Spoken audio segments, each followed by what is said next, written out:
Welcome to lecture 9. In this lecture, we will take big steps towards a theory of general relativity. Let's take a moment and see some of the lessons that we have been taught from special relativity. One of the lessons that special relativity tells us is that time and space belong together. That's the concept of space-time. We get notions of 4 vectors x mu and other quantities that carry indices that lump together space and time in a unified fashion. We also found that physics does not depend on the coordinates chosen. In particular, in special relativity, we find that certain observables are invariant under linear coordinate transformations, those where we change the coordinates x prime to some coordinate x without a prime and a Lorentz transformation matrix that encodes transformations between coordinate systems that move at constant velocities or rotations. One of the examples for observables that are invariant is, for instance, the line element. And we found through multiple examples that the line element in the new coordinates is equal to the line elements in the old coordinate, which is given by the expression g mu dx mu dx nu. We also found that invariance gives rise to conserved quantities via Noether's theorem. Examples for conserved quantities are the energy momentum tensor T mu nu, conserved currents J mu, or other quantities that correspond to the symmetry that we have in the theory that we consider.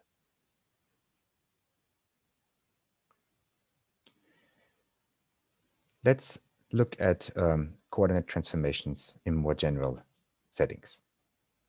If we consider coordinate transformation from coordinates x mu to coordinates x prime mu, then we can always express this as a functional dependence of the new coordinates x prime on the old coordinates x. In special relativity, we were considering a special set of coordinate transformations, namely those that are linear in the relationship between the new coordinates and the old coordinates. So lambda, this transformation matrix, did not depend on the coordinates x or x prime, so that's why the relationship between the coordinates x prime and x is linear. However, there is no need to restrict ourselves to linear coordinate transformations. We can in general consider a non-linear coordinate transformation, x prime, being an arbitrary function of x. The consequence for considering non-linear coordinate transformations is that we get a transformation matrix mu nu, which is given by the derivative of the old coordinates to the new coordinates, that in general will be a function of the coordinates, whereas the transformation matrix lambda mu for linear transformations were just numbers. Let's do a simple example of a nonlinear coordinate transformation. We want to pick two-dimensional Euclidean space simply because it minimizes the writing. So consider two-dimensional Euclidean coordinates xi, x and y, and consider the coordinate transformation from Euclidean coordinates xi to polar coordinates r and phi. In this case, we write the new coordinates x prime as r and phi. The old coordinates in terms of the new coordinates are given by the usual rule. So x is r times cosine phi, and y is r times sine phi. Because the dependence of x and x prime, or vice versa, is nonlinear, this is an example of a nonlinear coordinate transformation. So writing these two sets, the coordinates from the new to the old or the other way around, we can calculate the transformation matrix for this coordinate transformation. We are told to take the derivative of the old coordinates with respect to the new coordinates. Here we have expressed the old coordinates in terms of the new coordinates.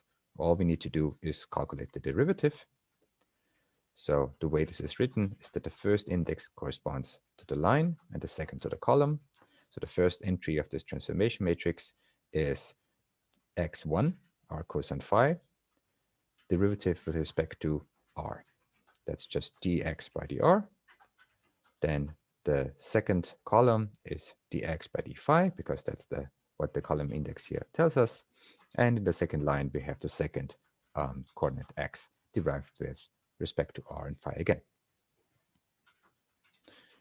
One can calculate these derivatives in a straightforward manner, and we get this well-known transformation matrix for the transformation from Euclidean to polar coordinates. One should note that the transformation matrix depends on the coordinates r and phi. So we have a cosine phi and r and so on here. And this is in contradistinction to, for instance, the Lorentz transformation matrix, which did not depend on the coordinates. It certainly seems like nonlinear coordinate transformations are much more complicated than linear coordinate transformations. Unfortunately, this is true. As a consequence, general relativity is much more complicated than special relativity. Nevertheless, there are some things that carry over from our treatment of special relativity. In particular, there is the notion of quantities that are invariant under nonlinear coordinate transformations. This is just in analogy to what we had in special relativity. For an example, or for the example that we had of Euclidean two-dimensional space, we can consider the infinitesimal length of a two-vector, dx vector squared, which in our index notation is dxi dxj times the Kronecker delta delta ij when we use Euclidean coordinates. If we perform a coordinate transformation to the new coordinates r and phi, our rule tells us that each of the vectors xi and xj has to be transformed via the transformation matrix that we had in the previous slides. So we get an r for every one of these coordinates that we want to transform, and that is the transformed expression of the length of the vector in the original coordinates in terms of the new vector, or the vector in the new coordinates. Now, we have already shown that the metric in the new coordinates under rotation is invariant. So we have found that this combination of rotation matrix and Kronecker symbol again leads to a Kronecker symbol in the new coordinates. And that is because the Euclidean metric delta ij is invariant under rotations.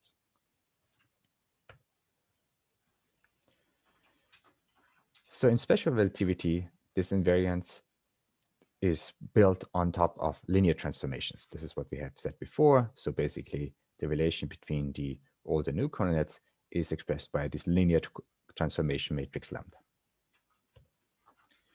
In general relativity, we have an invariance built on nonlinear coordinate transformation. So, for instance, the length of a vector in the old coordinates can always be written as the partial derivative of the old with respect to the new coordinates times the length of the vector in the new coordinates. And that, by definition, is nothing else but the coordinate transformation matrix times dx nu. Sorry for the typo here. Equivalently, we can write dx prime mu to be the coordinate transform from the new to the old coordinates. And we can write this as the inverse of dx nu by dx prime mu. And we can recognize this expression to be, again, the coordinate transformation matrix R, but now appearing in the denominator. All this means is that for the inverse transformation from the new to the old coordinates, we have to use the inverse of the transformation matrix, r to the minus 1.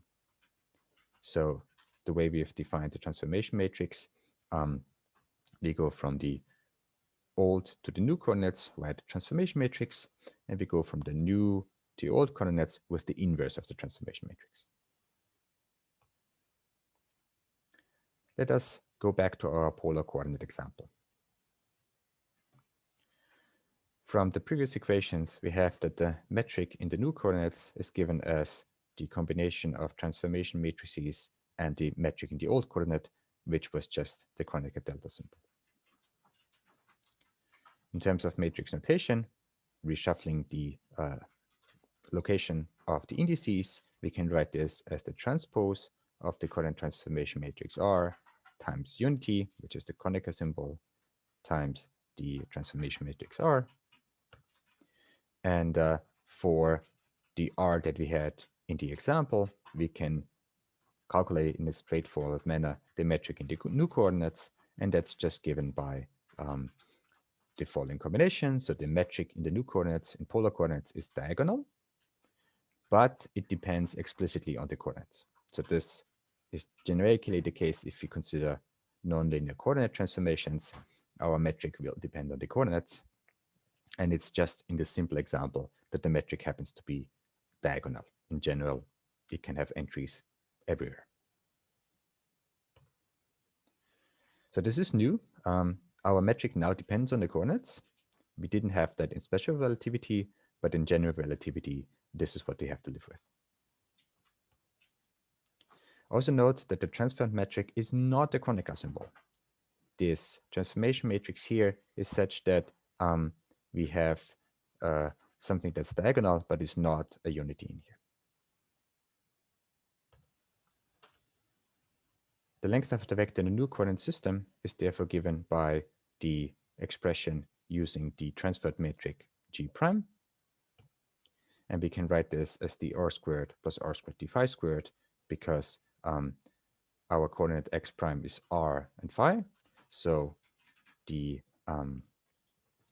first entry of dx prime is just dr, and the metric entry in the 0, 0 component is just, or the 1, 1 component is just 1. So we get a dr squared from this first combination in the first entry in the metric.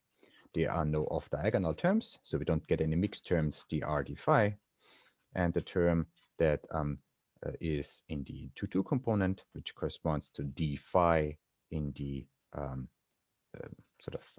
entry of the vector in the new coordinate, comes with a weight g prime phi phi of r squared. So this is the length of the vector in the new coordinate system. If we compare this to the length of the vector in the original coordinate system, which was Euclidean, we have dx squared is dx squared. So dx vector squared is dx squared plus dy squared.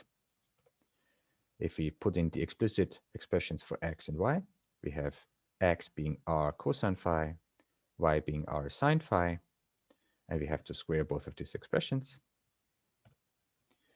We can do the derivatives of each of these expressions, and we can verify that once we take the derivatives and we add these two contributions together, what we get is dr squared plus r squared d phi squared.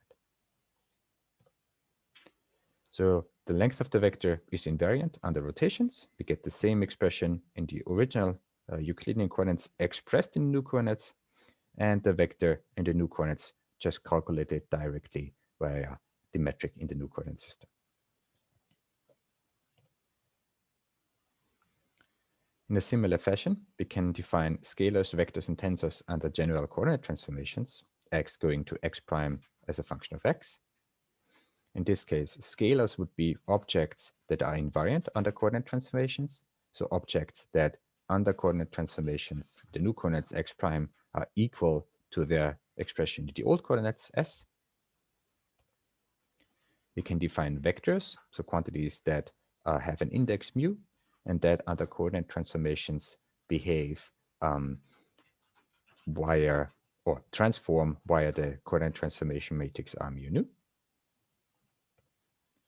And we can consider tensors. So for instance, a rank 2 tensor that has two indices mu and nu that will transform to nu in the new coordinates x prime via a transformation matrix R for every index that we have. So in this case, we have two upper indices mu and nu.